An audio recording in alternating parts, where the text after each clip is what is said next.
Friends to our channel way to success. आज हम फिर से लेकर आए हैं वीडियो की कुछ सीरीजेस, जिसमें हम आज शुरू करेंगे हमारा पहला टॉपिक हार्ट। ठीक है, यहाँ हम हार्ट के बारे में देखेंगे। इसके बाद इस सीरीज में हम देखते जाएंगे ब्लड के 4 पार्ट्स में हम वीडियोस बनाएंगे, जिसमें आ जाएगा ब्लड का पूरा डिटेल की मतलब ब्लड किन किन चीजों से मिलकर के बना होता है। उसके बाद ब्लड के सेकंड पार्ट में आ जाएगा ब्लड का कोएगुलेशन मतलब ब्लड क्लॉटिंग के बारे में। तीसरे में आ जाएगा ब्लड ग्रुप, और ब्लड ग्रुप के बाद में चौथे पार्ट में आ जाएगा ब्लड का पूरा सर्कुलेशन कैसे होता है। तो ये सारी चीजें समझने के लिए कि ब्लड का सर्कुलेशन वगैरह कैसे होता है, और ब्लड का तो चलिए ठीक है एक अलग पार्ट ही रहेगा, लेकिन ब्लड सर्कुलेशन को भी थोड़ा अच्छे से समझने के लिए आपको सबसे पहले हार्ट को समझना जरूरी है। तो चलिए शुरू करते हैं आज का वीडियो। पहला वीडियो हार्ट। ठीक है, सो देखते हैं पहले हार्ट के बारे में। About heart. हार्ट क्या है? हार्ट एक मस्कुलर ऑर्गन है। ठीक है, ये एक मांस का बना हुआ होता है, इसमें हड्डी नहीं होती है। ठीक है, एक मस्कुलर ऑर्गन है। ठीक है, जिसका साइज जो है एक फिस्ट के बराबर होता है। फिस्ट का मतलब मुट्ठी। ठीक है, अब अगर मैं हूं मतलब आप लोगों की जो मुट्ठी होगी उतना साइज आपके हार्ट का होगा। जो भी पर्सन होता है चाहे कोई भी हो, वो जब अपनी मुट्ठी बंद करता है तो ये जो उसका फिस्ट है मुट्ठी, ठीक है, इस साइज के बराबर उसका हार्ट होता है, और वो यहाँ रहता है हार्ट। ठीक है, उसका लोकेशन अभी हम देखेंगे थोड़ी देर में। तो उसका साइज कितना होता है? एक फिस्ट के बराबर, एक मुट्ठी के बराबर होता है हार्ट। ओके, ये कहां होता है? ये जस्ट जो है हमारा जो स्टर्नम बोन होती है, जिसे ब्रेस्ट बोन भी कहा जाता है, ठीक उसके जो है पीछे और थोड़ा सा लेफ्ट साइड में। ठीक है, और दोनों लंग्स के बीच में। ठीक है, पोजीशन क्या है? ये देखिए, ये है स्टर्नम बोन हमारी यहाँ की, ये स्टर्नम बोन है, ये दो लंग्स हो गए हमारे, और इन जस्ट ये स्टर्नम बोन के पीछे स्लाइड लेफ्ट साइड में यहाँ पर इस तरह से ये पोजीशन हार्ट की होती है। ठीक है, और अगर हम जो हमारे रिब्स होते हैं, रिब बोन होती है, अगर उसके हिसाब से देखेंगे तो T5 और T8 के बीच में ये लंग्स के यहाँ पे ऐसे सिचुएटेड होता है। ठीक है, दो लंग्स के बीच में। ठीक है, 4th सेंचुरी BC में एरिस्टोटल करके थे, उन्होंने सबसे पहले आइडेंटिफाई किया था कि हार्ट जो है एज अ इंपॉर्टेंट ऑर्गन है। ये इतना इंपॉर्टेंट पॉइंट नहीं है कि इसके ऊपर क्वेश्चन पूछा जाएगा, बट ठीक है फिर भी नोट करके रखिए, मुझे ऐसा लगा कि ये आप लोगों को बता देना चाहिए। अब हार्ट का वेट कितना होता है, वजन कितना होता है? अगर आउंस में पूछेंगे तो 7 to 15 आउंस, और अगर ग्राम में पूछा जाएगा तो 200 से 425 ग्राम का हार्ट होता है। ठीक है, उसके बाद में ये कितनी बार धड़कता है? तो 72 टाइम्स पर मिनट। ये एक ऑन एन एवरेज है, मतलब ऐसा जरूरी नहीं है कि 72 बोल दिया तो 71 अगर हार्ट बीट हो गई तो क्या वो एबनॉर्मल हार्ट बीट हो जाएगी? अगर 73 होगी तो क्या वो एबनॉर्मल हार्ट बीट हो जाएगी?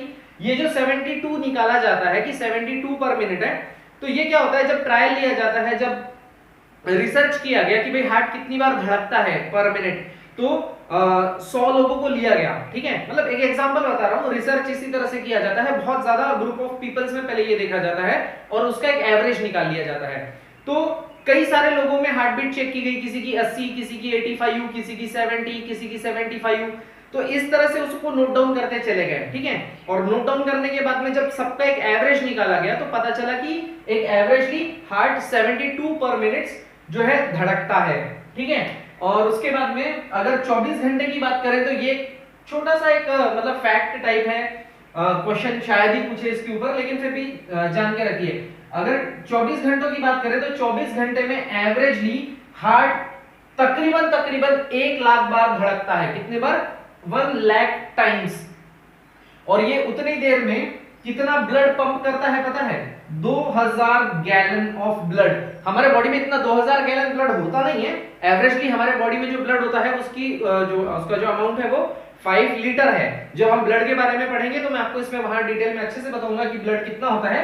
लेकिन 24 घंटे में जो ये हार्ट पंप करता है, ब्लड को बार बार पंप करता है, ब्लड पूरे बॉडी में सर्कुलेट होकर के फिर हार्ट में आता है, ये उसे फिर पंप करता है। अगर इस तरह से देखें तो ये जितना हार्ट जो है ब्लड जो पंप करता है वो है 2000 gallon, 2000 gallons of blood. Litre में देखें तो 7571, 7571 लीटर अप्रोक्सीमेटली। ये एग्जैक्ट फिगर नहीं है, लेकिन इतना एवरेजली पकड़ा गया है, इतना ब्लड जो है ये पंप कर देता है 24 घंटे में।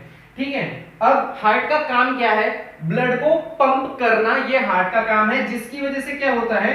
जो ब्लड है वो हमारे बॉडी के ऑर्गन्स तक पहुंचता है। हमारे बॉडी में जो ऑर्गन्स है, लंग्स है, लीवर है, इंटेस्टाइन है, किडनी है, पैंक्रियाज है, हमारा ब्रेन है, हार्ट खुद है, तो ये जितने भी ऑर्गन्स हैं इनको ब्लड पहुंचता है, उनके टिश्यूज तक ब्लड पहुंचता है, उनके सेल्स, छोटे छोटे सेल्स तक जो है ब्लड पहुंचता है, और वहां पर वो क्या करता है, ये एक नेटवर्क के द्वारा जाता है जिसे ब्लड वेसल्स जो नेटवर्क में होती हैं, नसें जिसे हम कहते हैं, ठीक है। ये एक डायग्राम देखिए, इस तरह से जो है नसें पूरे शरीर में फैली हुई होती हैं, तो वो ब्लड वेसल्स जो है आर्टरीज और वेन्स के रूप में होती हैं। आर्टरीज यानी हिंदी में उसे धमनी कहा जाता है, और वेन्स को जो है सीरा कहा जाता है, ठीक है, धमनी और सीरा, ठीक है। तो उन धमनी और सीराओं को मिलकर के एक नेटवर्क बना हुआ होता है। धमनी और सीरा को ही हम ब्लड वेसल्स कहते हैं। ब्लड वेसल्स के दो टाइप्स हैं, आर्टरी और वेन्स, मतलब धमनी और सीरा, ठीक है। तो ये जो पूरा सर्कुलेटरी सिस्टम है, जो ये पूरा ब्लड सर्कुलेट होता है, इसको कहते हैं cardiovascular system, CVS, cardiovascular system, ठीक है। तो एक फैक्ट और है, इसके ऊपर क्वेश्चन पूछा नहीं जाएगा, लेकिन एक ये बड़ा ही रोचक फैक्ट है, मतलब काफी ज्यादा आश्चर्य मुझे लगा, और आप लोगों को भी ये सुन करके लगेगा, जब हम लोग पढ़ते थे तब हम लोगों ने ये जाना था इस बारे में कि ये जितना भी नेटवर्क है, ये ब्लड वेसल्स, ये जो इधर की वेन है, उधर की आर्टरी है, अगर इन पूरी आर्टरीज को एक आर्टरी, वेन, नस को अगर पूरा इस तरह धागे की तरह अगर खोलते चले जाएं, तो इसकी लेंथ कितनी है आपको पता है? 60,000 माइल्स। तकरीबन अगर इसे किलोमीटर में कन्वर्ट किया जाए तो 96,500 किलोमीटर तक इसकी जो है लेंथ होती है एक शरीर में, एक बॉडी की बात कर रहा हूं, ठीक है। इतनी बड़ी इसकी लेंथ होती है, और ये इतनी बड़ी लेंथ है कि अगर हम पूरी अर्थ को अगर इससे कवर करने जाएं तो हम 2 बार से ज्यादा इसको अर्थ को लपेट सकते हैं इससे, इतनी बड़ी लेंथ है। इतना अर्थ का पूरा ये सरकमफेरेंस है, उतना डायमीटर भी नहीं है पूरा की जो है वो मतलब कम पड़ जाता है इसके सामने।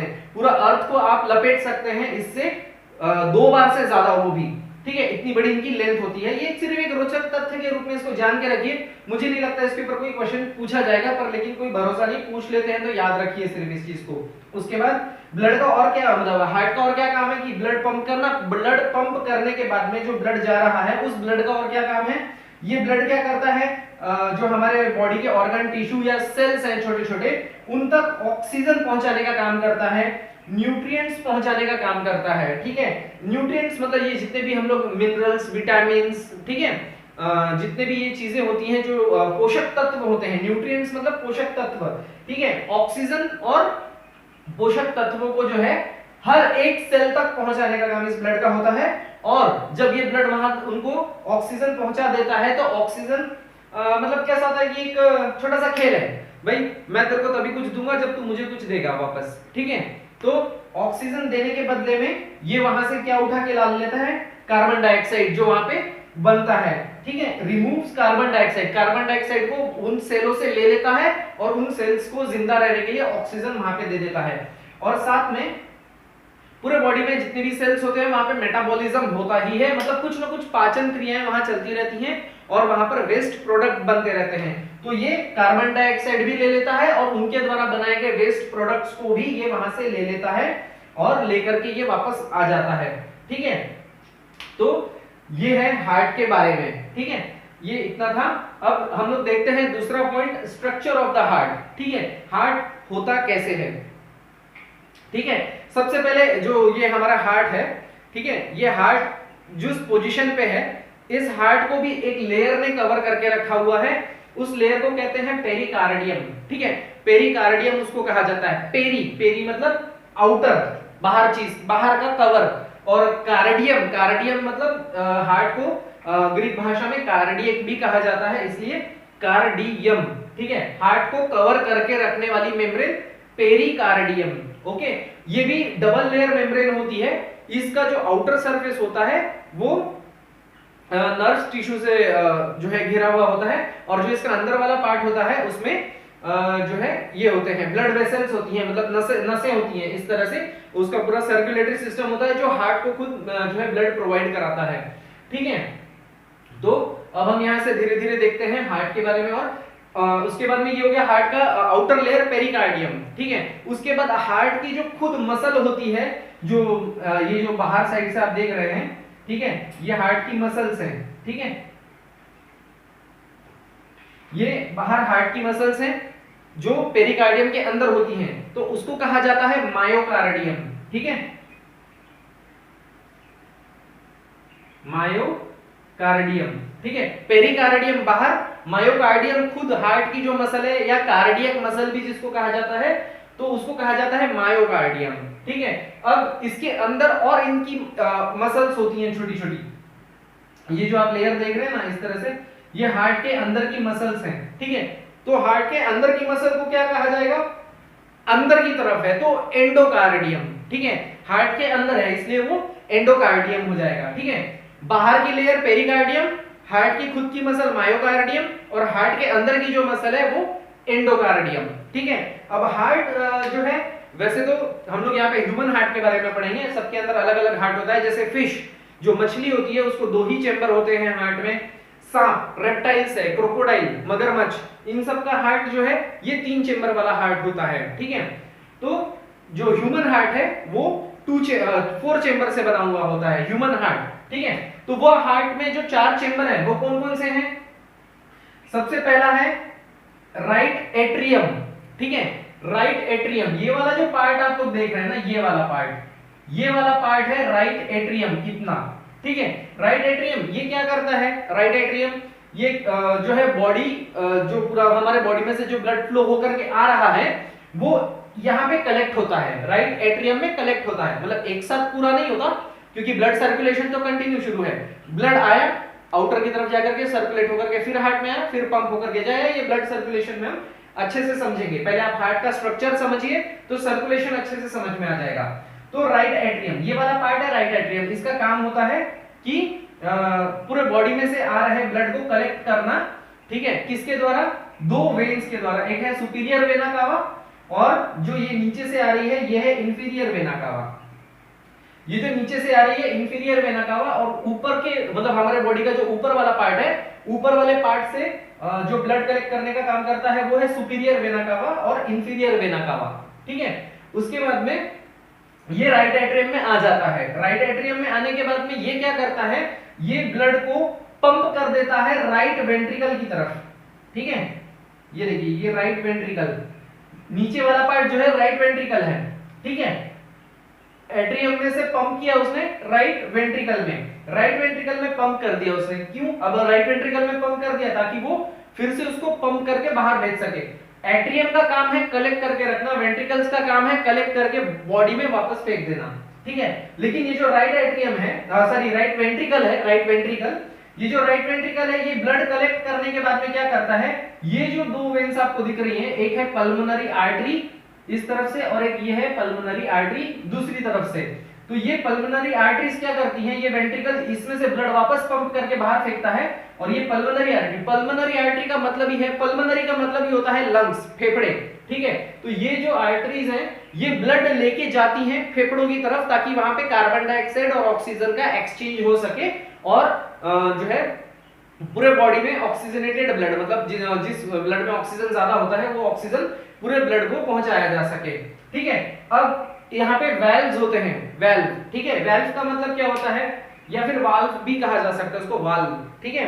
आम भाषा में वैसे हम लोग यहाँ पे जो इंडियंस लोग जो इसका प्रोनाउंसिएशन करते हैं वो है वाल्व, और वैसे इसको देखा जाए तो उसको वेल्व कहा जाता है, ठीक है। अब ये वेल्व क्यों होते हैं, मान लीजिए अगर ये राइट एट्रियम में आता है और अगर वेल्व नहीं होगा तो वो तो अचानक से नीचे आ जाएगा, ठीक है, तो राइट एट्रियम को पंप करने की जरूरत ही नहीं पड़ेगी, वो तो सीधा राइट एट्रियम में आते हुए सीधा वेंट्रिकल में ब्लड चला जाएगा, इसलिए यहाँ पे ये वेल्व होते हैं। ये आप देख रहे हैं ब्लैक कलर की, ये वाला जो पोर्शन है, ये ब्लैक कलर के 2 ये राइट एट्रियम के वेल्व हैं, ठीक है।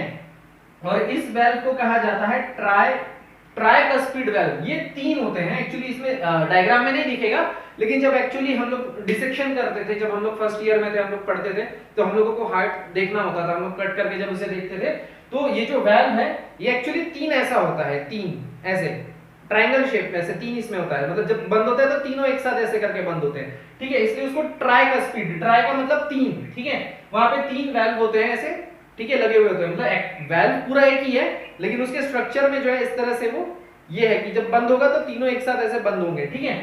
तो ट्राइकस्पिड वेल्व, ये वेल्व बंद रहता है जब एट्रियम में आता है, जब एट्रियम उसको वेंट्रिकल में पुश करता है तो ये ट्राइकस्पिड वेल्व खुल जाते हैं और ब्लड वेंट्रिकल में आ जाता है।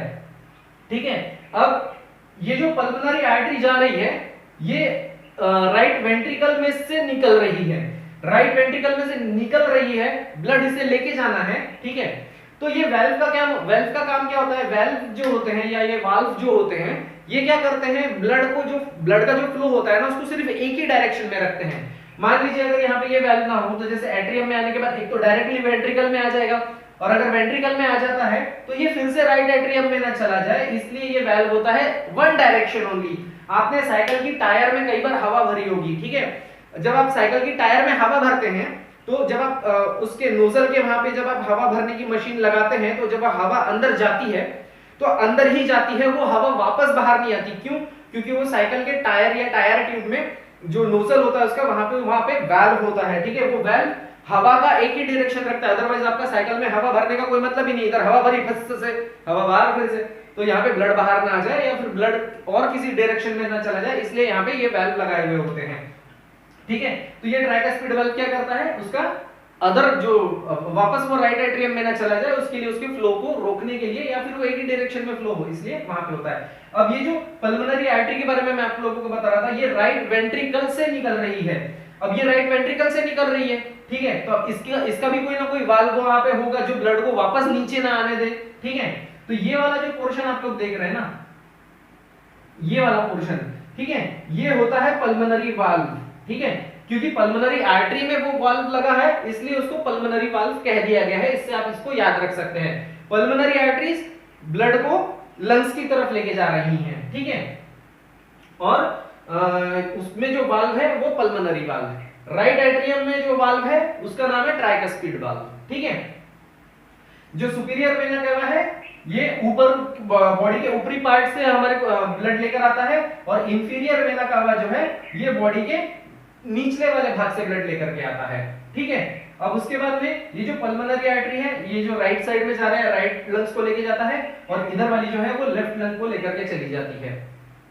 ठीक है, और उसके बाद में आ जाते हैं इस तरफ से ये वाला पोर्शन देखते हैं। अब ये जो हार्ट का ये जो बाहरी पार्ट है ये मायोकार्डियम से बना हुआ होता है, इसका अंदर का पार्ट होता है एंडोकार्डियम। ठीक है, अब ये जो एक बीच में एक सेप्टम देख रहे हैं आप लोग, ये जो बीच वाला पार्ट है,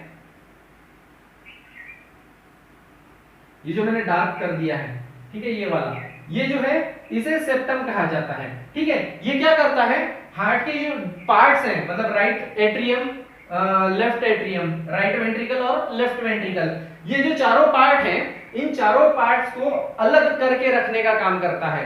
क्यों अलग करके रखना है चारों पार्ट को? ताकि ये जो ब्लड है, क्योंकि हमारे शरीर में दो प्रकार के ब्लड घूमते हैं, एक है ऑक्सीजनेटेड ब्लड जिसमें ऑक्सीजन होता है, और एक होता है डीऑक्सीजनेटेड या नॉन ऑक्सीजनेटेड ब्लड। ठीक है, जो जिसमें कार्बन डाइऑक्साइड होता है। तो ये दोनों ब्लड मिक्स ना हो जाए, क्योंकि ऑक्सीजन हमारे लिए बहुत ज्यादा जरूरी है, कार्बन डाइऑक्साइड नहीं। तो ये सेप्टम इसीलिए इन लोगों को अलग रखता है ताकि ये ब्लड आपस में मिक्स ना हो जाए। आप लोगों ने कई बार सुना होगा, पिक्चरों में भी बोलते हैं कि एक हीरो है या हीरोइन है या कोई छोटा बच्चा है, वो नहीं खेलता है ज्यादा। आप लोगों ने एक पिक्चर देखी होगी अजय देवगन की, और इसकी काजोल की पिक्चर थी, प्यार तो होना ही था। ठीक है, प्यार तो होना ही था में अजय देवगन जब अपने घर जाता है तो उसका जो छोटा भतीजा रहता है वो खेलता नहीं है। वो क्या बोलता है काजोल को, मैं खेलता नहीं हूँ क्योंकि मैं जल्दी थक जाता हूँ, क्योंकि उसके हार्ट में, उसके दिल में छेद है। ठीक है, वो छेद क्या होता है पता है? मान लीजिए यहाँ पे ये जो सेप्टम है, ये वाला सेप्टम है, या फिर ये इसने राइट एट्रियम्स को, मतलब इन्होंने एट्रियम को इसने अलग करा है और ये वाले सेप्टम ने वेंट्रिकल्स को अलग करा है। मान लीजिए अगर यहाँ छेद हो जाए एट्रियम के वाले में तो उसे एट्रियल सेप्टल डिफेक्ट कहा जाता है। एट्रियल सेप्टल डिफेक्ट, क्योंकि वो सेप्टम में डिफेक्ट आ गया है, वहां पे छेद हो जाता है, तो ये ब्लड मिक्स हो जाता है। तो ऑक्सीजनेटेड ब्लड और डीऑक्सीजनेटेड ब्लड दोनों मिक्स हो जाते हैं, और शरीर को जो ब्लड सप्लाई होता है वो पूरी तरह से, मतलब प्योर ऑक्सीजन वाला ब्लड बॉडी को नहीं मिल पाता है, जिससे बॉडी जल्दी थकने लग जाती है कोई भी काम करने पे। और अगर वेंट्रिकल के अंदर अगर ये सेप्टम में अगर कोई छेद हो जाए, डिफेक्ट हो जाए, तो उसे वेंट्रिकुलर सेप्टल डिफेक्ट कहा जाता है। एट्रियम में होगा तो एट्रियल सेप्टल डिफेक्ट, और वेंट्रिकल में होगा तो वेंट्रिकुलर सेप्टल डिफेक्ट। ये एक कंजेनिटल डिसीज है। कंजेनिटल डिसीज मतलब ये जल्दी बड़े होने के बाद नहीं होता है, ये जनरली जब बच्चे पैदा होते हैं तभी से ये डिफेक्ट पहले से ही बना बनाया उनके अंदर आता है, वहां पे वो पूरी तरह से सेप्टम बन नहीं पाता, जिसकी वजह से वहां पे एक ओपनिंग रह जाती है। ठीक है, तो ये था सेप्टम के बारे में। ठीक है, उसके बाद में ये पर्किंसचे फाइबर के बारे में मैं आपको बाद में बताऊंगा थोड़ा सा। ठीक है, अब उसके बाद में ये था राइट साइड में क्या था, राइट एट्रियम और राइट वेंट्रिकल। अब लेफ्ट साइड में क्या होगा, ये जो ऊपर वाला पार्ट है, ये जो लाल वाला पार्ट देख रहे हैं, ये है लेफ्ट एट्रियम। ठीक है, लेफ्ट एट्रियम का क्या काम है, लेफ्ट एट्रियम का काम है कि लंग्स की तरफ से जो ऑक्सीजन लेकर के जो ब्लड आ रहा है उसको कलेक्ट कर करके लेफ्ट वेंट्रिकल में फेंकना। लेफ्ट एट्रियम का काम यही है कि लंग्स के तरफ से आने वाला ऑक्सीजनेटेड ब्लड कलेक्ट करना और उसको लेफ्ट वेंट्रिकल में पंप कर देना। ठीक है, ये लेफ्ट एट्रियम का काम होता है। अब लेफ्ट एट्रियम में भी वाल्व होगा। ठीक है, जैसे यहाँ पे वाल्व था ट्राइकस्पिड वाल्व, ऐसे ही यहाँ पे होता है बाइकस्पिड वाल्व। ठीक है, बाइकस्पिड। जब यहाँ पे जो वाल्व है उसमें इस तरह से दो ही है, मतलब वो आएगा तो बंद होगा खुलेगा, बंद होगा खुलेगा। ठीक है, तो दो ही है। राइट साइड में तीन थे इसलिए ट्राइकस्पिड, लेफ्ट साइड में दो ही होते हैं इसलिए बाइकस्पिड। बाइकस्पिड को ही माइट्रल वॉल्व भी कहा जाता है, माइट्रल वॉल्व। ठीक है, ये याद रखिएगा, इसके ऊपर क्वेश्चन पूछा जा सकता है कि बाइकस्पिड वाल्व का दूसरा नाम क्या है, तो माइट्रल वॉल्व। तो ये भी वही करता है कि ये वापस ब्लड को एक ही डायरेक्शन में फ्लो होने देता है, दूसरी तरफ होने से उसको रोक देता है। तो ये pure blood right atrium left ventricle में आता है और लेफ्ट वेंट्रिकल से ये फिर पूरे बॉडी में वापस पंप कर दिया जाता है। तो जब ये पूरे बॉडी में इसको वापस पंप कर दिया जाता है तो ये एयोटा करके जो दिख रहा है, ये एयोटा, ये जो आर्टरी है, ये एयोटा के थ्रू पूरे बॉडी में ये सर्कुलेट करने के लिए यहां से निकल जाता है। और ये जो है नीचे, ये आप देख रहे हैं, ये नीचे बॉडी में नीचे की तरफ ऑक्सीजनेटेड मतलब प्योर ब्लड लेके जा रहा है। ठीक है, तो इसको डिसेंडिंग एयोटा कहते हैं। डिसेंडिंग मतलब नीचे की तरफ जा रहा है इसलिए डिसेंडिंग एयोटा। तो एयोटा के भी यहाँ पर तीन पार्ट होते हैं। यहां से जो ये एयोटा ऐसा ऊपर की तरफ जा रहा है, ऊपर से ऐसा जाकर के कर्व हो रहा है, ऊपर जाकर के कर्व हो रहा है। तो ऊपर की तरफ जो जा रहा है वो असेंडिंग एयोटा, जो कर्व हो रहा है, ये जो कर्व दिख रहा है इसको आर्च ऑफ एयोटा कहते हैं। और जब ये एयोटा नीचे की तरफ आता है तो इसे डिसेंडिंग एयोटा कहा जाता है। ठीक है, अब एक्चुअली इसका स्पेलिंग देखेंगे तो AORTA है, इसमें जो R है वो साइलेंट है इसलिए अरोटा इसको नहीं पढ़ना है, ये एयोटा है। ठीक है, R साइलेंट है, R का उच्चारण वहां है नहीं, एयोटा। ठीक है, उसके बाद में ये नीचे की तरफ जाता है और ये जो आप तीन छोटे छोटे ये आर्टरीज देख रहे हैं, ऊपर की तरफ जो नसें जा रही हैं, ये अपर बॉडी को ब्लड सप्लाई करने का काम करती हैं। और ये जो है डिसेंडिंग एयोटा नीचे की तरफ लेके जाता है और उसके बाद में ब्रांचेस ही ब्रांचेस बन जाती हैं। बोला ना 96,500 किलोमीटर की ब्रांचेस बनेंगी उसकी अभी, क्योंकि हर एक सेल तक ऑक्सीजन पहुंचना जरूरी है। एक एयरटेल का ऐड आता ना, हर एक फ्रेंड जरूरी होता है या कभी ना होता है, जो भी आप लोग समझना चाहें। ठीक है, हर एक फ्रेंड जरूरी होता है ओके, तो इस तरह से हर एक सेल हमारे बॉडी का जरूरी होता है, इसीलिए हर एक सेल तक ऑक्सीजन पहुंचना जरूरी है, जिसकी वजह से ये नेटवर्क बनता है जो कि 96,500 किलोमीटर का नेटवर्क बनता है पूरे बॉडी में। ओके, तो ये अपर पार्ट से बॉडी को लाने का काम करते हैं। तो अब यहाँ पे भी एक वाल्व है, क्योंकि अब ये लेके जा रहा है तो ब्लड फिर से वेंट्रिकल में पलट के ना आ जाए। तो पल्मोनरी में था तो पल्मोनरी वाल्व, आयोटा में है तो आयोटिक वाल्व। ठीक है, आयोटा में है तो आयोटिक वाल्व, पल्मोनरी इधर था राइट वेंट्रिकल में जो था, जो पल्मोनरी आर्टरी से लेकर आ रहा था इसलिए पल्मोनरी वाल्व। आयोटा में है तो आयोटिक वाल्व। अब ये जो लेफ्ट एट्रियम है, जो लंग्स की तरफ से आने वाले ऑक्सीजनेटेड ब्लड को कलेक्ट करने का काम करता है, तो ये किससे कलेक्ट करता है, पल्मोनरी वेन से। ठीक है, पल्मोनरी वेन्स से ये राइट साइड से आने वाले या लेफ्ट साइड से आने वाले लंग से ले रहा है। और यहां पर भी देखिए, यहां पर भी दो पल्मोनरी वेन्स हैं, जो एक्चुअली ये पीछे की तरफ से, डायग्राम्स तो ऐसा नॉर्मल होता है, एक्चुअल आप हार्ट देखेंगे ना तो ये जो वेन्स है ना ये पीछे की तरफ होती हैं, हार्ट के इधर पीछे से आ रही होती हैं। ठीक है, हार्ट को लग करके होती हैं। तो पल्मोनरी वेन्स से ये कलेक्ट कर लेता है, तो उसके बाद में ये उसको पंप कर देता है लेफ्ट वेंट्रिकल में, और लेफ्ट वेंट्रिकल इसको पंप कर देता है पूरा का पूरा उठा करके एयोटा के थ्रू पूरे बॉडी में। ठीक है, तो होप सो यहां तक का अभी ये सारा हो चुका है। ओके, तो ये था हार्ट का स्ट्रक्चर। ठीक है, अब ये हार्ट के स्ट्रक्चर में कुल मिलाकर के अगर शॉर्टकट में देखें तो superior vena cava, inferior vena cava, ये दोनों तरफ से डीऑक्सीजनेटेड ब्लड मतलब इम्प्योर ब्लड या फिर ऑक्सीजनेटेड जो ब्लड होता है ना, उसका एक और नाम है आर्टेरियल ब्लड। ठीक है, और जो डीऑक्सीजनेटेड ब्लड होता है मतलब जिसमें कार्बन डाइऑक्साइड होता है, डीऑक्सीजनेटेड ब्लड, उसको वेनस ब्लड भी कहा जाता है। ठीक है, तो जो ब्लू कलर से दिख रहा है ये वेनस है, और जो रेड कलर से दिख रहा है वो ऑक्सीजनेटेड है, जिसमें ऑक्सीजन ज्यादा है, क्योंकि इनका कलर भी वैसे ही होता है। जो डीऑक्सीजनेटेड ब्लड होता है वो थोड़ा सा ब्लूइश कलर का दिखता है, नीले नीले रंग का दिखता है, या फिर ये जो आप नसें देख रहे हैं, नसों में आप लोगों को जो ये हरा हरा सा दिखता है, ये हरे हरे कलर का जो नसें दिखती हैं ये वेन्स होती हैं। ठीक है, ये सुपरफिशियल होती हैं हमारे बॉडी में, और आर्टरी जो है वो डीप होती है।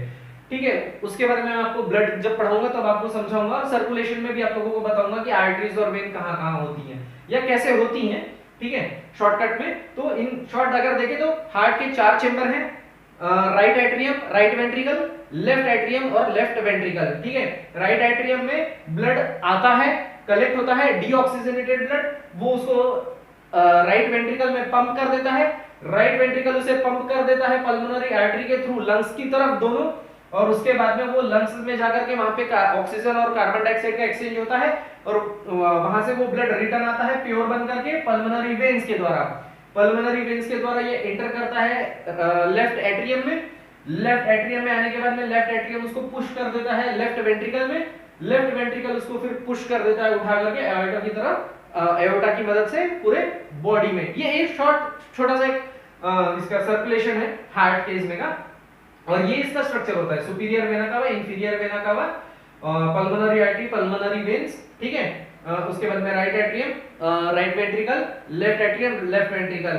राइट एट्रियम में जो वाल्व है ट्राइकस्पिड वाल्व, और जो राइट वेंट्रिकल में जो वाल्व था जो लंग्स की तरफ ब्लड लेके जा रहा था वो पल्मोनरी वाल्व। ठीक है, उसके बाद में इधर साइड से ऊपर से जो ब्लड आ रहा था वो मतलब ऊपर की तरफ ब्लड जा रहा था, वो एओर्टा में आने वाले जो ये 3 ब्रांचेस हैं इसके मदद से ऊपर चला जाता है, और पल्मोनरी आर्टरी जो था वो तो इधर के था, पल्मोनरी वेन्स इधर साइड से है, ये लेफ्ट एट्रियम में लेकर के आ रहा है। लेफ्ट एट्रियम में जो वाल्व है वो बाइकस्पिड वाल्व है, माइट्रल वाल्व भी उसे कहा जाता है, और लेफ्ट वेंट्रिकल में एओर्टा के उधर जो वाल्व है उसको एओर्टिक वाल्व कहा जाता है। इन दोनों को या इन चारों चेंबर को अलग करने का काम सेप्टम करता है। अगर ये सेप्टम ना होता तो ये सेप्टम ना होता, या इस सेप्टम में अगर कोई डिफेक्ट आ जाए, तो अगर एट्रियम में अगर डिफेक्ट आ रहा है तो एट्रियल सेप्टल डिफेक्ट, और अगर वेंट्रिकल में आ रहा है तो वेंट्रिकुलर सेप्टल डिफेक्ट। और अगर मान लीजिए ये सेप्टम होता ही नहीं तो हमारा हार्ट 4 चेंबर का बनता ही नहीं। क्यों? क्योंकि डिवाइड करने का काम तो यही कर रहा है। ठीक है, अगर ऐसा कोई क्वेश्चन पूछ ले कि हार्ट के ये 4 चेंबर बनाने में कौन मदद करता है, तो आई थिंक सो इसका आंसर सही होना चाहिए सेप्टम। सेप्टम ही है जो हमारे हार्ट के चारों चेंबर्स को अलग करता है। ठीक है, और उसके बाद में इसका जो आउटर लेयर था पेरिकार्डियम, हार्ट की जो खुद मसल है कार्डियक मसल, मायोकार्डियम, और हार्ट के अंदर जो मसल होती है उसे कहा जाता है एंडोकार्डियम। एंडोकार्डियम। ठीक है, तो चलिए अब हम यहां पर देखते हैं थोड़ा सा इसका तीसरा point, conduction of heart. Conduction of heart का मतलब है कि हार्ट जो है पंप करता कैसे है। थोड़ा सा कॉम्प्लिकेटेड है आप लोगों के लिए, जो साइंस फील्ड के नहीं होंगे उनको थोड़ा सा समझने में ये थोड़ा सा दिक्कत जाएगी, लेकिन चलिए थोड़ा सा समझने की कोशिश तो कर ही लेते हैं, इतना भी हार्ड नहीं है। ठीक है,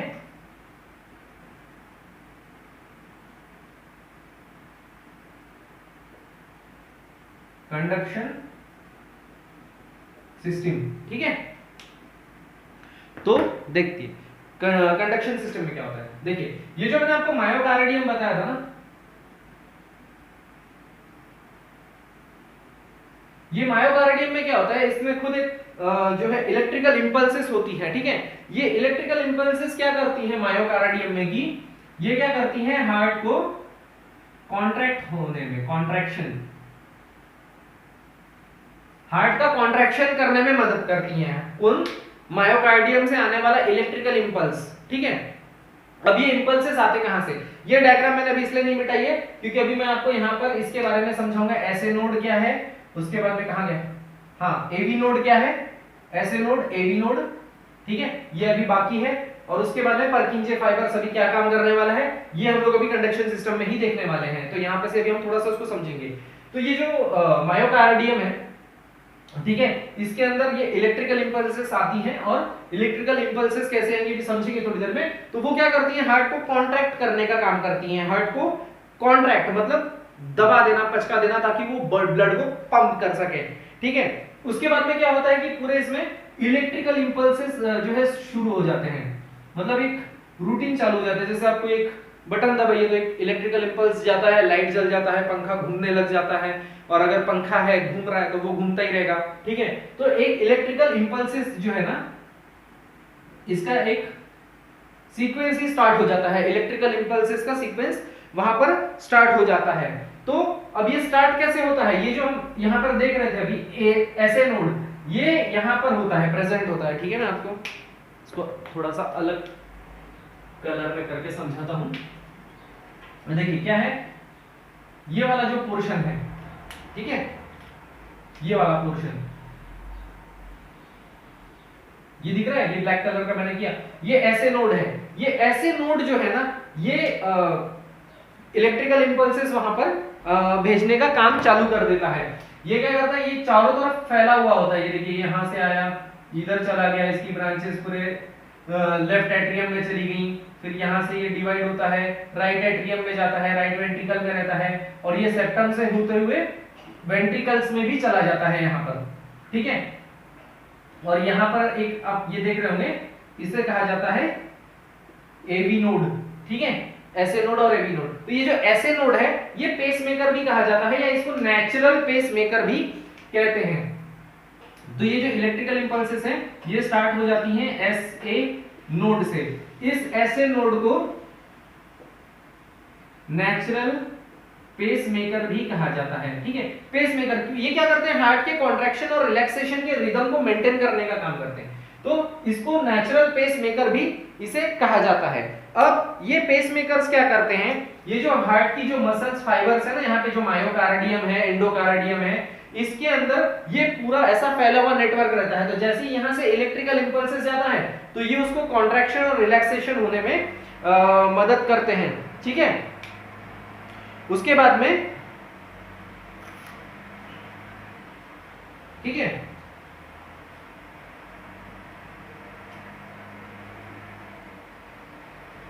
तो ये जो ऐसे नोड और एवी नोड है, ये जब एट्रियम में और वेंट्रिकल में जब पूरी तरह से फैले होते हैं, तो ये यहाँ पे इलेक्ट्रिकल इंपल्सेस को फैला देते हैं ताकि वो कॉन्ट्रैक्ट हो सके और रिलैक्स हो सके।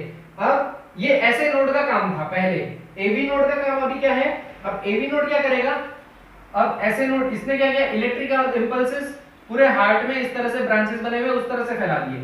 उसके बाद में आ जाता है एवी नोड। एवी नोड ये जो है ना, इस एवी नोड को इस पे एक और नाम दिया गया है, इसको कहा जाता है गेटकीपर। गेटकीपर का काम क्या होता है, किसी भी चीज को कंट्रोल करना या उसको रोक के रखने में ये मदद करता है। क्या होता है कि ये जो हमारा ब्लड सर्कुलेशन चल रहा है, ठीक है, मान लीजिए अगर ये ब्लड सर्कुलेशन चल रहा है, लेफ्ट एट्रियम में, राइट एट्रियम में ब्लड आया, ठीक है, ब्लड आने के बाद में वेंट्रिकल्स में उसको जाना है, ओके।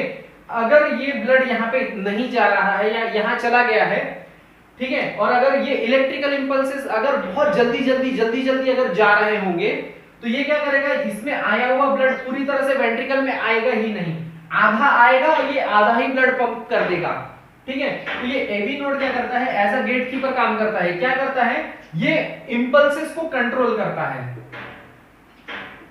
इंपल्स को कंट्रोल करने का काम करता है। और इंपल्स को कंट्रोल करके क्या करता है, ये जो वेंट्रिकल्स में जो ब्लड फीलिंग हो रही है, ब्लड फीलिंग मतलब ब्लड भरा जा रहा है वेंट्रिकल्स में, ये उस ब्लड फीलिंग को प्रॉपर तरीके से पूरा होने में ये एवी नोड वहां पे मदद करता है, ठीक है। उसके बाद में ये एवी नोड जो है उसको वेंट्रिकल फीलिंग को पूरा होने में मदद कर देता है, ठीक है। अब उसके बाद में ये जो परकिंजे फाइबर्स दिख रहे हैं ना आप लोगों को, ये जो परकिंजे फाइबर्स हैं, ये परकिंजे फाइबर्स जो है हार्ट को कॉन्ट्रैक्ट करने में, यहाँ पे मतलब वेंट्रिकल्स को, हार्ट में भी वेंट्रिकल वाले पार्ट को जो है ये वहां पर मदद करते हैं ताकि जो है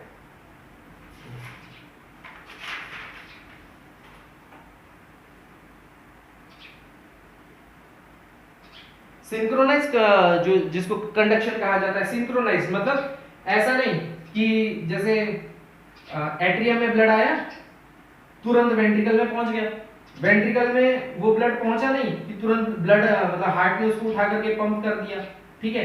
तो इस तरह से नहीं होना चाहिए। एट्रियम में आया, एट्रियम में आने के बाद में इसमें पूरी तरह से भर ही नहीं पा रहा है, आधा पंप हो जा रहा है, आधा पंप होने के बाद में इस तरफ में भी ब्लड आया, बहुत ज्यादा आ गया, वेंट्रिकल पूरा अचानक से इतना ज्यादा फिलअप हो गया कि वो ये नहीं हो पाया। तो हार्ट का जो एक कॉन्ट्रैक्शन और रिलैक्सेशन का जो टाइम है, सिंक्रोनाइज्ड कंडक्शन जो होना चाहिए, ये परकिंजे फाइबर वही काम करने का इसमें करता है, ठीक है। तो ये था हार्ट के बारे में, और ये था कंडक्शन सिस्टम। कंडक्शन सिस्टम ऐसे ही था कि मायोकार्डियम में हार्ट कॉन्ट्रैक्शंस होते हैं, मायोकार्डियम में इलेक्ट्रिकल इंपल्सेस जो आती हैं वो हार्ट को कॉन्ट्रैक्ट करती हैं, उसके बाद में इलेक्ट्रिकल इंपल्सेस का जो है एक सिस्टम शुरू हो जाता है ऐसे नोड की तरफ से जो कि भेजा जाता है, ठीक है। उसके बाद में ऐसे नोड को जो है नेचुरल पेसमेकर भी कहा जाता है, ये ध्यान रखना है। और ये नेचुरल पेसमेकर है, और कई बार देखिए जब हार्ट ठीक से धड़कता नहीं है तो आज हार्ट के जो डॉक्टर होते हैं, जो सर्जन होते हैं, वो एक आर्टिफिशियल पेसमेकर लगाते हैं यहाँ पर अंदर की तरफ, तो वो इलेक्ट्रिकल इंपल्सेस लेके जाता है ताकि हार्ट अच्छे से धड़क सके। आर्टिफिशियल पेसमेकर होते हैं, थोड़ा सा ध्यान रखिए। मे बी हो सकता है इसके ऊपर क्वेश्चन आप लोगों को पूछा जाए, पर इसकी उम्मीदें थोड़ी कम है, लेकिन फिर भी पूछा जा सकता है। उसके बाद में जो है एवी नोड को गेट कीपर भी कहा जाता है, जो कि इंपल्सेस को जो है कंट्रोल करने का काम करता है और वेंट्रिकल्स में पूरी तरह से ब्लड अच्छे से भर सके ताकि वो अच्छे से भर करके फिर वो ब्लड को पंप कर सके। अच्छे से भरने का मतलब ये नहीं है कि पूरा का पूरा वेंट्रिकली फिल करके एकदम से ये कर देगा कि भाई हार्ट फट जाए पूरा, ऐसा नहीं। जितना भी ब्लड आ रहा है वो पूरी तरह से वेंट्रिकल में भर जाना चाहिए। मान लीजिए कि 100 ml या 200 ml ब्लड आ रहा है एक बार में, तो ये 200 ml का 200 ml पूरा का पूरा वेंट्रिकल में जाना चाहिए। पता चला 200 में से 100 जा रहा, 100 बाकी रह जा रहा, ऐसा नहीं होना चाहिए, ठीक है। तो ये था हार्ट के कंडक्शन के बारे में, ठीक है। अब यहां पर हम लोग देख लेते हैं कुछ इंपॉर्टेंट पॉइंट्स जो थोड़ा बहुत आप लोगों के काम में आ सकता है, ठीक है।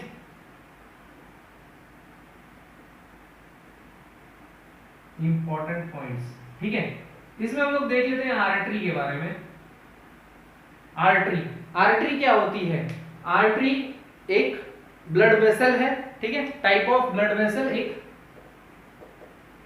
ब्लड वेसल, ठीक है, जो कि ऑक्सीजनेटेड ब्लड कैरी करती है। ऑक्सीजनेटेड ब्लड को ही आर्टरी से बह रहा है, इसीलिए आर्टेरियल ब्लड भी कहा जाता है। आर्टेरियल ब्लड जिसमें ऑक्सीजन ज्यादा होता है, ऑक्सीजन ही वो लेकर के जाता है, इसका जो है कलर रेड होता है। ये हम लोग ब्लड में और इसको ज्यादा अच्छे से पढ़ेंगे। तो आर्टरी का मतलब यही होता है, ठीक है। अब वेन के बारे में, आर्टरी के बारे में अगर पढ़ ही रहे हैं तो देख लेते हैं कि जो हमारे बॉडी में लार्जेस्ट आर्टरी हमारे बॉडी में सबसे बड़ी आर्टरी कौन सी होती है? तो जो हार्ट से निकल रही है वही सबसे बड़ी आर्टरी होगी, और वो है एओर्टा। ये जो एओर्टा है ये सबसे बड़ी आर्टरी है। और हमारे बॉडी में सबसे स्मॉलेस्ट कौन सी आर्टरी है? स्मॉलेस्ट आर्टरी, तो उसे कहा जाता है कैपिलरीज, ठीक है। कैपिलरीज छोटी छोटी ये जो होती हैं, ये देखिए, ये जो रेड कलर की है एकदम बारीक बारीक, ये कैपिलरीज, और यहां से जो आ रही है ये आर्टरी, ठीक है। तो ये ब्लड में भी और हम अच्छे से देखेंगे, सर्कुलेशन में अच्छे से देखेंगे। अयोटा से लार्जर आर्टरी से स्मॉलर आर्टरी से फिर कैपिलरीज में ब्लड जाता है, ठीक है। ये हम सर्कुलेशन में अच्छे से देखेंगे। तो फिलहाल यहाँ पे सबसे इंपॉर्टेंट जो चीज है लार्जेस्ट आर्टरी कौन सी है? एओर्टा। स्मॉलेस्ट आर्टरी कौन सी है? कैपिलरी। ठीक है, अब वेन्स के बारे में देख लेते हैं। ठीक है, वेन्स के बारे में, ये क्या है? ये भी एक टाइप ऑफ ब्लड वेसल ही है। ठीक है, ये भी एक ब्लड वेसल है।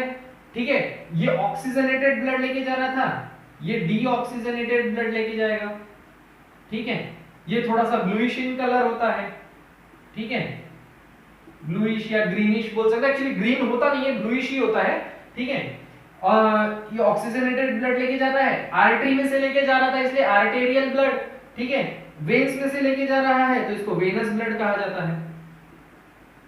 ठीक है, वेन्स में से बहने वाले ब्लड को वेनस ब्लड, आर्टरी में से बहने वाले ब्लड को आर्टेरियल ब्लड कहा जाता है। इसमें CO2 ज्यादा होता है जो कि बॉडी की बॉडी में से हार्ट की तरफ लेके जाता है। आर्टरीज का क्या काम है? आर्टरीज जो है हार्ट में से पंप करती हैं ब्लड को बॉडी की तरफ। ठीक है, हार्ट जो है पंप कर रहा है ब्लड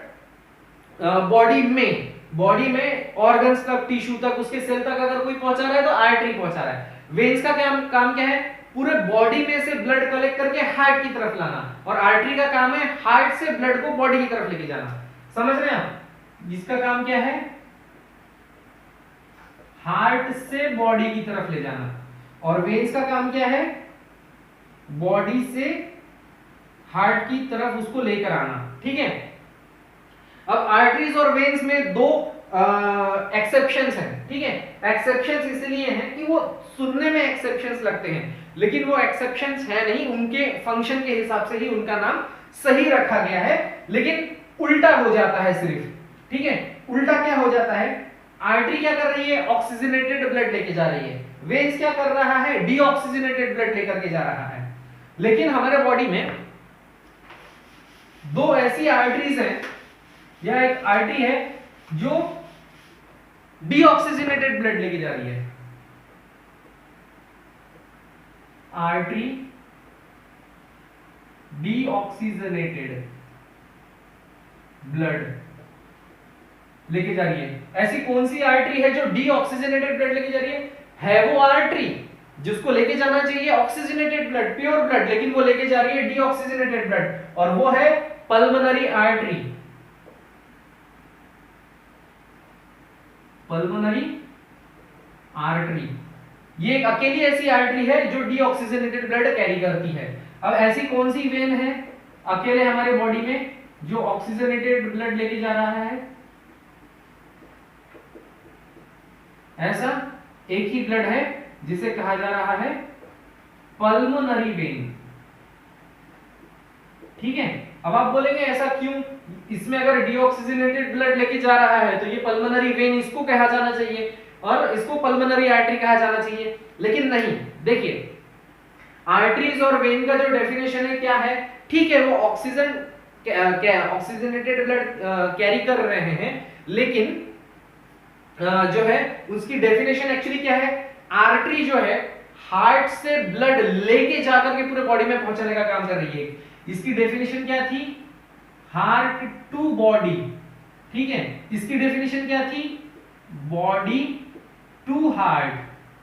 ठीक है, बॉडी से हार्ट की तरफ, ये हार्ट से बॉडी की तरफ जा रहा था। तो एक मेरे को एक बात बताइए, ये जो पल्मोनरी आर्टरी है ये हार्ट से बॉडी की तरफ जा रहा है या ये कर रहा है बॉडी की तरफ आ रहा है? ये तो ब्लड लेके जा रहा है लंग्स की तरफ, हार्ट से निकल के बॉडी की तरफ जा रहा है, हार्ट से निकल करके बॉडी की तरफ जा रहा है, तो क्या होगा? Pulmonary artery. भले वो डीऑक्सीजनेटेड ब्लड लेके जा रहा है, यही एक्सेप्शन है। ठीक है, और पल्मोनरी जो वेन है ये क्या कर रहा है? बॉडी से हार्ट की तरफ आ रहा है। तो पल्मोनरी वेन्स क्या कर रहे हैं? लंग्स में ऑक्सीजन और कार्बन डाइऑक्साइड का एक्सचेंज हो गया है और वहां से ऑक्सीजनेटेड ब्लड हार्ट की तरफ आ रहा है, बॉडी से हार्ट की तरफ आ रहा है, तो इसीलिए उसका नाम पल्मोनरी वेन है जो ऑक्सीजनेटेड ब्लड कैरी कर रहा है। इसके ऊपर आपको डेफिनेटली क्वेश्चन पूछा जा सकता है कि ऐसी कौन सी आर्टरी है जो डीऑक्सीजनेटेड ब्लड लेकर के जाती है, या ऐसी कौन सी वेन है जो ऑक्सीजनेटेड ब्लड लेकर के जा रही है। ठीक है, हो गया यहां तक का आप लोगों को क्लियर है? ठीक है, तो अब वेन्स के बारे में देख लेते हैं। ठीक है, वेन्स के बारे में मैंने आपको बताया था कि डीऑक्सीजनेटेड लेके जा रहे हैं। अब वेन्स में लार्जेस्ट वेन कौन सी है? लार्जेस्ट वेन की अगर हम बात करें तो वो है सुपीरियर वेना कावा और इंफीरियर वेना कावा। ठीक है, ये दोनों, अगर दोनों ऑप्शन में अगर हैं, मान लीजिए कि कंफ्यूज करने के लिए आपको दिया जा सकता है कि सुपीरियर वेना कावा भी ऑप्शन में हो और इंफीरियर वेना कावा भी ऑप्शन में हो, तो वैसे देखा जाए तो जो सुपीरियर वेना कावा है वो इंफीरियर वेना कावा से थोड़ी और बड़ी होती है, ज्यादा नहीं पर थोड़ी सी स्लाइट अगर देखा जाए तो कुछ एमएम में ये ज्यादा बड़ी होती है इंफीरियर वेना कावा से। तो largest when inferior vena cava और स्मॉलेस्ट वेन पूरे बॉडी में, स्मॉलेस्ट वेन जो है उसे कहा जाता है वेन्यूल्स। ठीक है, उसे क्या कहा जाता है? वेन्यूल्स। ये जो आप देख रहे हैं ये ब्लू कलर का, ये जो है ये एक स्मॉलर वेन है, स्मॉलर वेन से वो वेन्यूल्स में कन्वर्ट हो जाता है और जब सर्कुलेशन में आते हैं तो सुपीरियर वेना कावा से लार्जर वेन्स, लार्जर वेन्स से स्मॉलर वेन्स, स्मॉलर वेन्स से फिर वो वेन्यूल्स में कन्वर्ट हो जाता है। ये वाला जो पार्ट है यहाँ पर ब्लू कलर का, ये है वेन्यूल्स। ठीक है, ये यहाँ पर आकर के आपस में मिल जाते हैं, वेन्यूल्स और कैपिलरी आपस में जुड़ी हुई रहती हैं।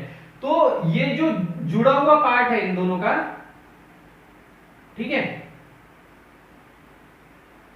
ये जो जुड़ा हुआ पार्ट है यही एक ऐसा पार्ट है जहां पर ऑक्सीजनेटेड ब्लड और डीऑक्सीजनेटेड ब्लड हल्का सा एक दूसरे के साथ में मिल जाता है। ठीक है, तो ये था इस तरह से यहां पर। और कुछ पॉइंट्स रह गए हैं क्या? हाँ ठीक है, यहां पर और कुछ पॉइंट्स अभी रह गए हैं तो वो भी देख लेते हैं।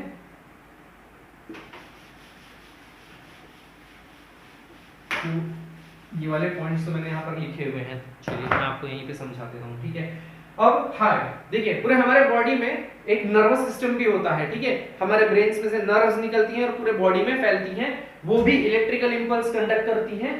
ठीक है, और इलेक्ट्रिकल इंपल्स कंडक्ट करने के कारण ये हार्ट का फंक्शनिंग अच्छा होता है। तो हार्ट को जो नर्व सप्लाई होती है वेगस नर्व, हमारे ब्रेन में से जो आती है वेगस नर्व, ये और उसके साथ में सिंपैथेटिक कार्डियक नर्व होती है। ये दो नर्व जो है हार्ट को सप्लाई रहता है हार्ट को वेगस नर्व, और ये जो सिंपैथेटिक कार्डियक नर्व होती है ये हार्ट रेट को जो है बढ़ा देती है। ठीक है, उसके बाद में एक टर्म आता है कार्डियक साइकिल। कार्डियक साइकिल क्या होता है? हार्ट के जो कॉन्ट्रैक्शन और रिलैक्स होने का, मतलब हार्ट कॉन्ट्रैक्ट होता है फिर रिलैक्स होता है, फिर कॉन्ट्रैक्ट होता है फिर रिलैक्स होता है, ये जो एक सीक्वेंस बना हुआ है ना, कॉन्ट्रैक्ट हुआ रिलैक्स हुआ, कॉन्ट्रैक्ट हुआ रिलैक्स हुआ, कॉन्ट्रैक्ट हुआ रिलैक्स हुआ, ये जो सीक्वेंस है इसी को कार्डियक साइकिल कहा जाता है, कि एक कार्डियक साइकिल। और उसी के बाद में ये ईसीजी का वेव बनता है कार्डियक सीक्वेंस के कारण ही। ये हम फिर कभी बाद में डिटेल में समझेंगे ईसीजी के इसके बारे में। ठीक है, तो ये कार्डियक साइकिल होती है। ठीक है, उसके बाद में ब्लड प्रेशर होता है। ठीक है, ब्लड प्रेशर जो होता है वो सिस्टोलिक बाय डायस्टोलिक होता है। क्या होता है? Systolic by diastolic. सिस्टोलिक का मतलब क्या होता है? ये जो वेंट्रिकल्स थे ना, जब ये वेंट्रिकल्स कॉन्ट्रैक्ट होते हैं और ब्लड को बाहर की तरफ पंप करते हैं तो उसे कहा जाता है सिस्टोलिक ब्लड प्रेशर। ठीक है, और डायस्टोलिक का क्या मतलब होता है? यही वेंट्रिकल्स जब कॉन्ट्रैक्ट होने के बाद में जब रिलैक्स होते हैं, जब वो फैलते हैं वापस, जब उसके अंदर ब्लड फिल होता है, ब्लड वापस उसके अंदर भरता है तो वो रिलैक्स होता है, तो उस रिलैक्सेशन को डायस्टोलिक कहा जाता है। मतलब कैसा? Systolic diastolic, systolic diastolic, systolic diastolic. ठीक है, इस तरह से ये ब्लड प्रेशर काउंट किया जाता है systolic by diastolic. For example जैसे 120/80 mm मतलब मिलीमीटर में रहता है, और इसको काउंट किया जाता है मरकरी से, इसलिए उसके सामने लिखा होता है Hg, mm ऑफ Hg। तो ये जो 120 है ये सिस्टोलिक है, और ये जो 80 है इसको कहा जाता है डायस्टोलिक। ठीक है, अब जरूरी नहीं कि 120/80 ही जो बीपी है वही नॉर्मल होता है, ऐसा नहीं, ये भी वैसे ही एवरेज होता है। कई सारे लोगों का बीपी चेक किया गया, उसका एक एवरेज निकाला गया, तो एवरेज निकला 120/80। अगर 110/70 रहे तो इसको लो बीपी नहीं कहा जाएगा, अगर 130/90 अगर बीपी है तो इसको हाई बीपी नहीं कहा जाता है। इसकी भी एक अलग अलग टर्मिनोलॉजी है, खैर वो एक अलग बात है, लेकिन बताने के लिए। ठीक है, नहीं तो पता चला 120/80 मैंने बता दिया और कुछ लोग इसी भ्रम में हैं कि 120 से अगर 110 अगर बीपी आ गया तो भैया मेरा बीपी लो हो गया है, मेरे को दवाई दो, सलाइन चढ़ाओ, ऐसा नहीं, ठीक है। तो ये सारी चीजें समझने वाली होती हैं। तो ये था पूरा हार्ट के बारे में, ठीक है। नर्व हो गया, कार्डियक साइकिल हो गया और ब्लड प्रेशर के बारे में भी हो गया। तो ये पूरा हार्ट था इस तरह से। होप आप समझ गए होंगे कि हार्ट का स्ट्रक्चर कैसा था, इसका कंडक्शन कैसा हो रहा था, और इसमें क्या क्या था, क्या क्या एक्सेप्शंस थे। ऐसी कौन सी आर्टरी है जो डीऑक्सीजनेटेड ब्लड लेके जाती है, तो पल्मोनरी आर्टरी। ऐसी कौन सी वेन है जो ऑक्सीजनेटेड ब्लड लेकर जा रही है, तो पल्मोनरी वेन, ठीक है। हार्ट के 4 chamber, right atrium, right ventricle, left atrium, left ventricle, उसके अंदर वेल्व्स, राइट में जो वेल्व है ट्राइकस्पिड, लेफ्ट में जो है बाइकस्पिड, बाइकस्पिड का एक और नाम है माइट्रल वॉल्व, ठीक है। तो ये सारी चीजें हैं, ठीक है। अगर हो आपने नोट डाउन कर लिया होगा तो बहुत अच्छी बात है, नहीं किया होगा तो नोट डाउन कर लीजिए या फिर आगे देखते हैं। और ये था हमारा हार्ट के बारे में। हार्ट यहाँ पे पूरा आप लोगों के हिसाब से, मतलब जो आप लोगों के लिए कॉम्पिटिटिव एग्जाम्स के हिसाब से जो इंपॉर्टेंट था वो मैंने यहाँ पे आपको हार्ट के बारे में पूरा समझा दिया है। अब हम यहाँ से मिलेंगे नेक्स्ट वीडियो में, जिसमें हम शुरू करेंगे ब्लड। तो अभी हम ब्लड का पहला पार्ट देखेंगे, जिसमें हम ये समझेंगे कि ब्लड कैसे कैसे ब्लड बनता है, ब्लड में क्या क्या कंपोनेंट्स होते हैं, कैसे होता है, और उसमें उसका पीएच क्या होता है, पूरा ब्लड के बारे में हम देखेंगे पहले पार्ट में। और दूसरे पार्ट में उसका क्लॉटिंग देखेंगे, तीसरे में उसका ब्लड ग्रुप, और चौथे में हम देखेंगे पूरा ब्लड सर्कुलेशन। तो इस तरह से अब यहाँ से जो हमारा टॉपिक चालू होने वाला है वो ब्लड, वो 4 पार्ट में कंप्लीट होगा। अगर आपने अभी तक चैनल को सब्सक्राइब नहीं किया तो चैनल को सब्सक्राइब कर लीजिए, बेल आइकन दबा दीजिए, ताकि मैं जैसे ही ये सारे वीडियोस डालूं तो उसका नोटिफिकेशन आप लोगों को मिल जाए। और हमारे साथ जुड़े रहने के लिए थैंक यू। मिलते हैं नेक्स्ट वीडियो में, तब तक के लिए जय हिंद।